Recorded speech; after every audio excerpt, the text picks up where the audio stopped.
What's going on? You're in the Beat Sessions, your place for all things music. I'm your host, Mitchell Weary, and welcome into the top records of 2025 so far. It's been a fantastic year for music up to this point, making it very difficult for me to narrow this list down to my top 10 selections. And there's a handful of records that I would love to acknowledge before we get this thing started, including Possession from Ty Segall. Psychedelic Porn Crumpets put out Carpe Diem Moon Man this year. Suzanne Vega released Flying with Angels. There was Dan's Boogie from Destroyer. And then a challenging record, but one that I think is worth your time. Ethel Cain put out Perverts this year that all made it very difficult to make this list come together. But alas, it's time to dive right into it, and we're going to start with number 10. Bartis Strange and Horror. With his third record, Bartis Leon Cox Jr. ventures further into a sonic landscape that thrives on balancing hard-edged tracks against delicate and vulnerable balladry. He has an incredible ability to blend styles in a way that throws genre classification out the door. And it's not just his albums that move seamlessly through these various influences. Within the short confines of a single track, Bartis will unleash hard rock and blues, hip-hop, country, and electronic music, all played with a conscious pop sensibility and vigorous guitar riffs. Horrors navigates darker territory, true to its name, providing a variety of brilliant backdrops for his personal narratives and captivating stories. There's plenty of room for new sounds in his repertoire as well, like the 1-2 punch of Lovers and Doomsday Buttercup, that all comes with a little help from an all-star production team, including Jack Antonoff. Key tracks on this record include Sober and Lovers. At number 9 on this list is Alison Krauss and Union Station with Arcadia, one of the great comeback records of the year. Even if Alison Krauss and Union Station hadn't returned after a 14-year absence, they would still go down as one of the greatest bluegrass outfits ever, with 2011's Stellar Paper Airplane being an exclamation point on an incredibly influential partnership. However, Arcadia finds the band returning to what they do best, bringing an innovative contemporary sound to a genre rooted in the captivating storytelling of the American spirit. The music here is not quite as fast-paced as traditional bluegrass, but it helps to carry the weight of the stories told here. It is the band's final project to feature longtime member Dan Tyminski and their first to feature new member Russell Moore, who does a fine job of sharing the vocal work with Allison, whose voice is as alluring as ever. This band consists of some of the finest musicians out there on their respective instruments, but the tone of Jerry Douglas's dobro truly shines on this effort. Key tracks include Granite Mills and There's a Light Up Ahead. The number 8 record on this list belongs to Valerie June with Owls, Omens, and Oracles. On her 6th record, the celebrated singer-songwriter hones in on her eclectic, soul-driven sound while celebrating the joyful side of individualism and all of our surroundings. It's rather difficult to do this without coming off as cheesy or cliche, but June writes and delivers a collection of songs that are charmingly authentic in their journey to evince the light that exists in the annals of an often bleak world.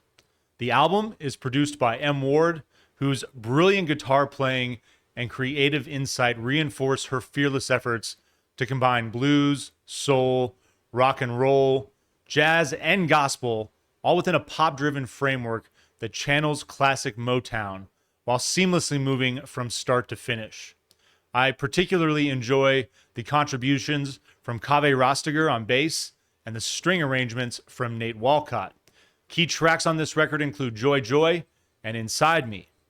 In at number 7 is Patterson Hood with Exploding Trees and Airplane Screams. Absolutely love when any musician pursues solo work that ventures outside the familiarity of their respective band.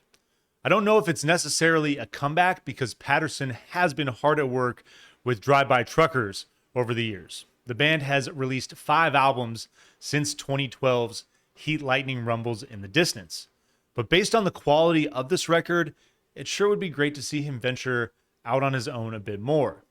This album was written with inspiration from memories of Hood's early years, with some of these songs written as far back as 1970, and others finding their origins during lockdown.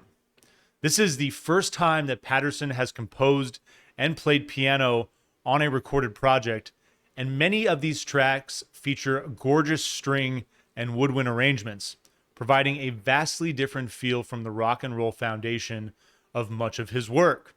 Key tracks on this record include A Werewolf and a Girl and Airplane Screams. The number 6 record on this list belongs to Sharon Van Etten and the Attachment Theory.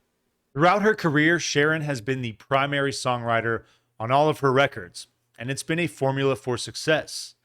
Everything she's released prior to this record has received universal acclaim. So perhaps the most daring and innovative move she can make at this point in her career is throwing in with a band. And what makes this approach on her 7th album even more compelling is the fact that she didn't initially set out with this goal in mind.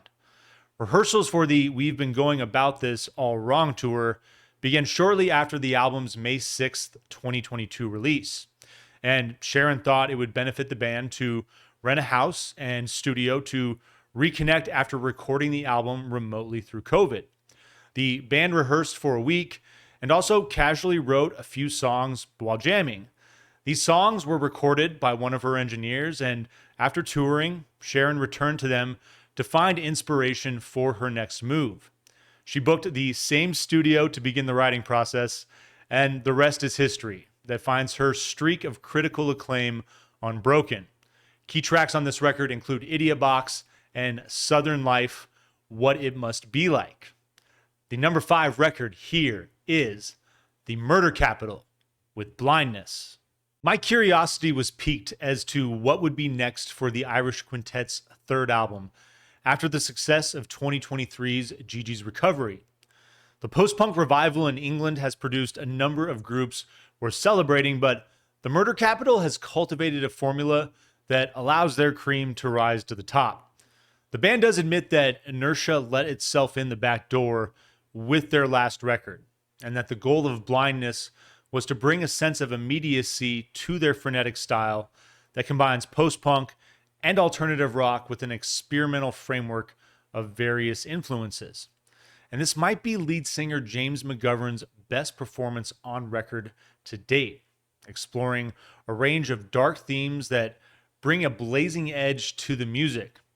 McGovern and guitarist Damien Tuitt described their new album as being about obsession, deceit, and rejection of faith, and about patriotism and its distortions, the ultimate irony that what binds us blinds us. Key tracks include Words Lost Meaning and A Distant Life. Number 4 on this list belongs to FKA Twigs with Eusexia. Eusexia isn't just an album, it's a state of mind. On a summer night in Prague, the artist found her way into a warehouse rave and unexpectedly discovered the sense of awakening she's been seeking out for years. She found herself immersed in the techno music that had hypnotized all of those around her and realized what the foundation would be for her next move. On her 3rd record, the UK pop star continues to push the limits in her pursuit of an avant-garde pop style that borders on transcendental. Through 11 songs, she pays homage to the intoxicating allure of techno and house while staying true to the style that has made her one of the most intriguing artists in the last decade. Her lyrics are passionate, delivered in that breathy soprano that's angelic but raw, seductive and confident while also evoking vulnerability. Key tracks on this record include Perfect Stranger and Drums of Death. Coming in at number 3 is Benjamin Booker with Lower, another record that marks a triumphant comeback. The singer-songwriter's 3rd album combines the brilliant elements of his 2014 self-titled debut and 2017's Witness as a foundation to completely reinvent himself. Booker is more adventurous and daring than he's ever been, seamlessly blending hip-hop, indie rock, and dream pop that all coalesces within that grungy blues element that he's so well known for. Booker stretches his creative legs with assistance from Kenny Siegel, incorporating a raw production style that brilliantly complements these tracks. Booker's lyrics distill the pain of poverty and racial inequality, absorbing the pain and anguish of the world around him, like Michael Clark Duncan's character in The Green Mile, spitting it back into the ether in a menacing storm. Key tracks on this record include Black Ops and Same Kind of Lonely. Getting down to it, the number 2 record on this list belongs to Little Simz with Lotus. Breakups can be difficult, particularly the non-romantic type. The type where you lose someone who has been there for you pretty much from the start. The person who you would bet everything on to always have your back. And for years, the cornerstone of Little Simz' success was her partnership with Inflo. But sadly, he betrayed that trust. Devastated and bogged down with writer's block, Little Simz had an epiphany that took form in the album's title. A lotus is a resilient flower that grows in muddy waters, and that is exactly what she's showcasing on her most personal record to date. The lyrics throughout move from venomous to sorrowful and ultimately towards a place of acceptance that's optimistic. And she does this through a collection of mesmerizing compositions that play with jazz, blues, and post-punk over minimal beats and killer production that brings her trials and tribulations to life. Key tracks include Thief and Lion. And the number 1 record of 2025 so far, in my humble opinion anyway, is The Horrors with Nightlife. I may be a bit biased here because I've always had a penchant towards most things Gothic. Literature, architecture, girls, and particularly music. And when the Horrors announced their first full-length album in 8 years, I wasn't really sure what to expect, especially after the pair of EPs that they released in 2021. Their music has always been steeped in darker elements, despite being in a constant state of metamorphosis. It is in the band's name, after all. But Nightlife grabs the listener immediately within the opening seconds, like a creature of the night that takes you by the hand and leads you into the underworld. There's this element of terror, a keen sense that you should not follow this creature, yet you've already been seduced. The band's 6th album favors moody, propulsive bass riffs, haunting synth textures, and the sinister restraint of Ferris Bodwin's vocals. And after 2 decades of moving through the sounds of post-punk, shoegaze, bright neo-psych, and blistering industrial, the band has molded all of these motifs into a dark, lush soundscape that will keep you hypnotized from start to finish. Key tracks on this record include Ariel, The Silence That Remains, and Lotus Eater. And there you have it, my top 10 records of 2025 so far. That is my story, and I'm sticking to it. I want to thank all of you for your continued support and for tuning into the channel. And stay tuned for some pretty cool announcements. I'm getting ready to make some changes in my life, and those changes are geared towards being able to produce more content and spend time with all of you. So stay tuned for those announcements and tune into the channel for more album reviews throughout the week. And we will see you next time on the Beat Sessions.